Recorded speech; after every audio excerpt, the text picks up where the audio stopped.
हम गुंजन चौधरी मैथिली गुंजन चैनल पर अहाँ सबके स्वागत करै छी। आई हम एकटा मुंडन के गीत प्रस्तुत करऽ जाय छी। एहि गीत के निवेदन साधना जी केलखिन। हुनके आग्रह पर हम ई गीत गाबि रहल छी। अहाँ सबके गीत केहन लागल से कमेंट कऽ कऽ जरूर बताएब। कोने बाबा छोरी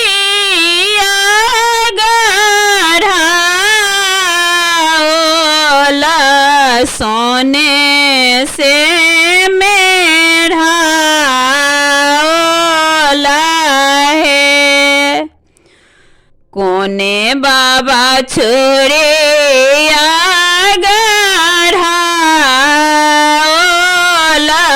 सोने से मेढ़ा है। आहे कोने दादी लेला जन्म के सहोरीला जी के मोड़न है। आहे कोने दादी लेला जन्म के सहोरीला जी के मोड़न है।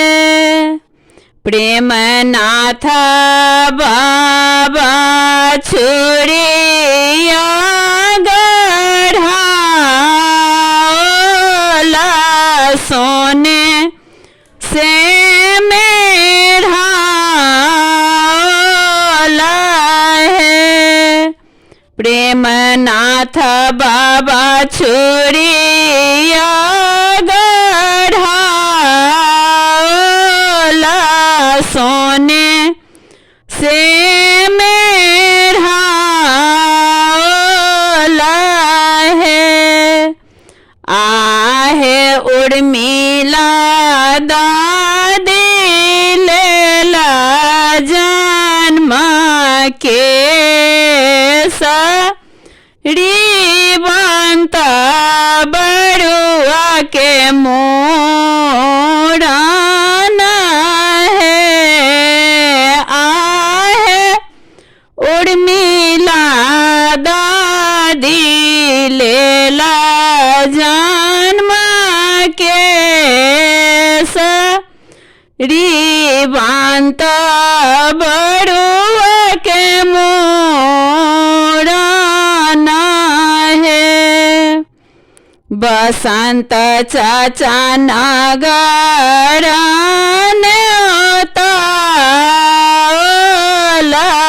पंडित बजाओला है। बसंत चाचा नगर न्योता पंडित बजाओला है। आहे साधना चाची लेला जन्म के सरीबंत बरुआ के मोड़न है। आहे साधना चाची लेला जन्म के सरीबंत बरुआ के मोड़न है। बैसथ पीसा पलंग चढ़ी देथु शुभ आशीष है। बैसथ पंकज पीस पलंग चढ़ी देथु शुभ आशीष है।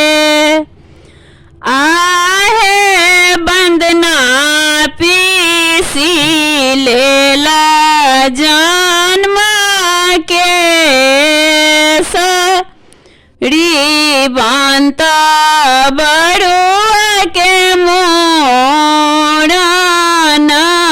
है आहे बंदना पीसी लेला जन्म के रिबंत बड़ुआ के मोड़न